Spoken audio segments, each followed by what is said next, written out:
సుల్తానాబాద్ వ్యవసాయ market committee ఆఫీసులో professor Jayashankar జన్మదిన వేడుకలు ఘనంగా నిర్వహించారు.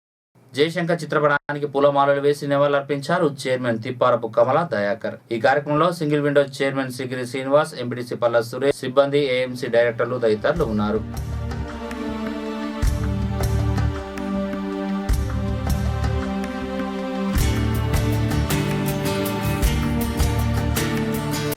ప్రొఫెసర్ జయశంకర్ తెలంగాణ సిద్ధాంతకర్త. ఆయన ఇవాళ తెలంగాణ రావాలని కోరుకున్న వ్యక్తిలో మొట్టమొదటి వ్యక్తి. ఆయన తెలంగాణ జాతిపిత కూడా అని పిలువబడిన వ్యక్తి. కానీ ఆయన ఆశయాలు నెరవేరే సమయానికి ఆయన అనారోగ్య పరిస్థితులు చనిపోవడం అనేది తెలంగాణ ప్రజలందరికీ తీరని లోటు.